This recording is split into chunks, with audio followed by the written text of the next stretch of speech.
the world will note that the first atomic bomb was dropped on Hiroshima, a military base. We won the race of discovery against the Germans. We have used it in order to shorten the agony of war, in order to save the lives of thousands and thousands of young Americans. We shall continue to use it until we completely destroy Japan's power to make war.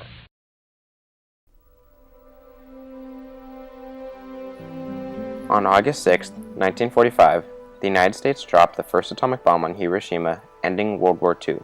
The weapon of mass destruction, the result of the Manhattan Project, overseen by Robert Oppenheimer and nicknamed Little Boy, was invented with the intentions of destroying Japan and forcing them to surrender and end the war. The controversial bomb killed over 150,000 Japanese, the finale to a war that killed millions worldwide. The United States felt they had the right to drop an atomic bomb in order to save lives, but due to their decision, our world has changed into one that carries huge responsibilities. Truman had just assumed his presidency when he found out about the atomic bomb the United States was making. After being conflicted about what he should do, Truman decided it would be best to drop the bomb, given the war had already taken American lives and it was costly to our economy.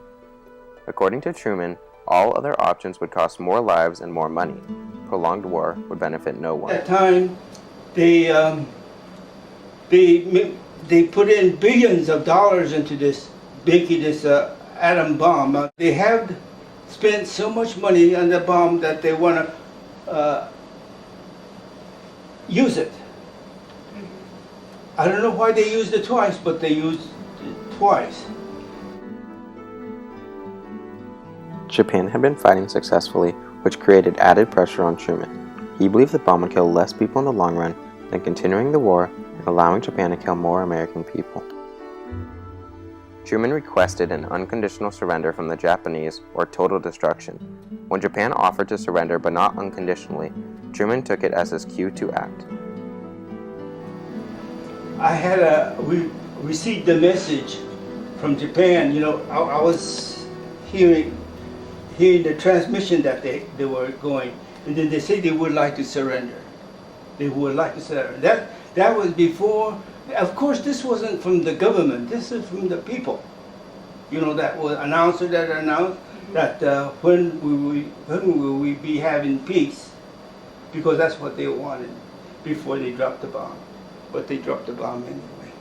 Despite the United States' offer for an unconditional surrender, many historians question whether the United States had the right to act because of the discreet warning given to the Japanese. Millions of lives were shattered along with the buildings of Hiroshima. People near the hypocenter died instantly, but people also died months later from severe burns, years later from radiation which led to many diseases, and generations later because the radiation was passed down from mothers to their children. It is estimated that about 130,000 people died in Hiroshima and 70,000 died in Nagasaki, but that is not including the people who died months and years after. Doctors at the time did not know how to treat radiation poisoning, and there were limited medical supplies because everything was in ruins. The bomb, which was recorded to be 300,000 degrees centigrade, made the city look like hell on earth. Thousands of bodies were lying on the ground and buildings were completely destroyed. The responsibility of cleaning up fell into the hands of the people who had destroyed it. On September 2, 1945, Japan officially surrendered to the United States on the USS Missouri in Tokyo Bay. A new constitution was enforced on the Japanese, in which the emperor's power was taken away, creating a more democratic nation.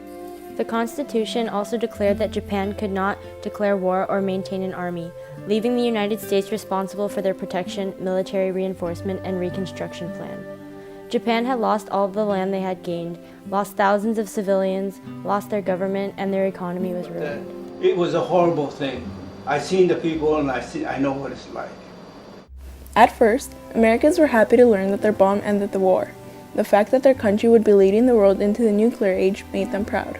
A Gallup poll taken at the time stated that 85% of Americans approved the use of atomic bombs. However, as more information came out, Americans developed mixed feelings, including uneasiness about the idea of weapons of mass destruction being used against them. What if they came back to hurt them?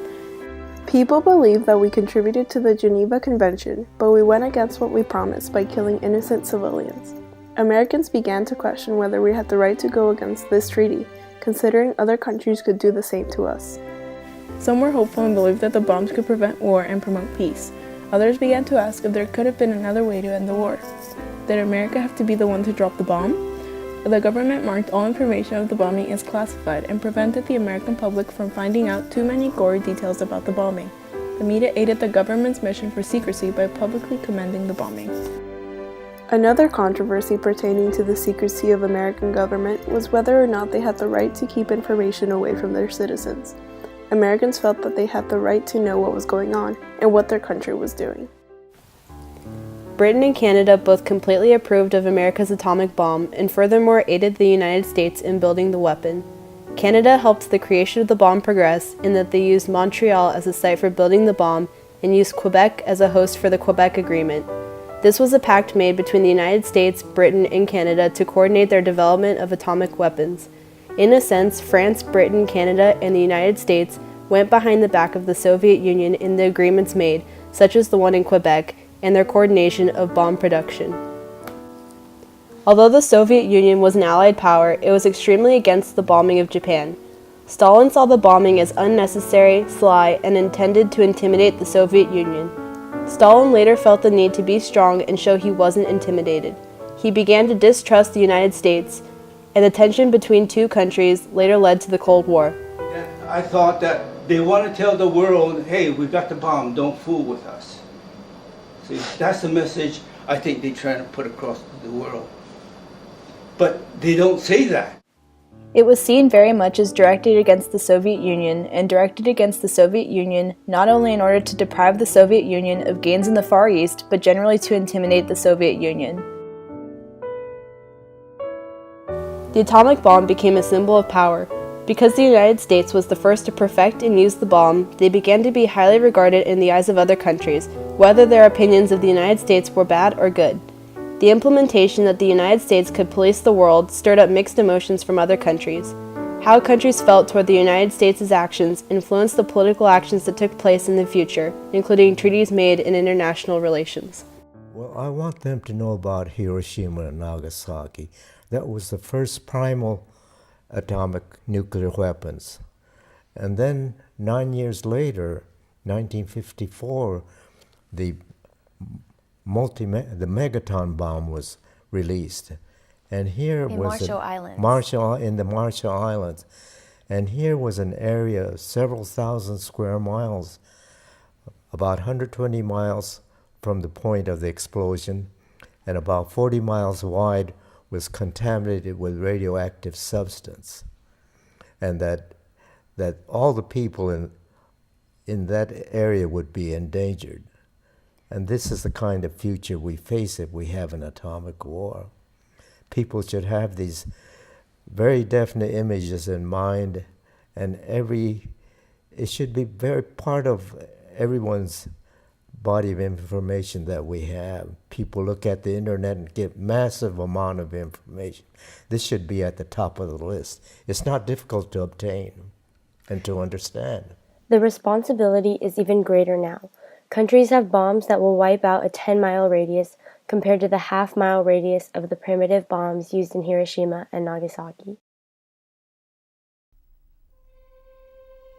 No matter whether the bombing was necessary or unnecessary, good or bad, or the United States was right or wrong, it is a known fact that 8 countries are confirmed to possess atomic weapons, and 3 are suspected to, which begs the question, are these nations responsible enough to maintain them adequately? Is anyone really responsible enough to maintain that kind of power? It will soon be up to the future generations of all nations to preserve peace in a now atomically armed world. What can we do to make them more responsible?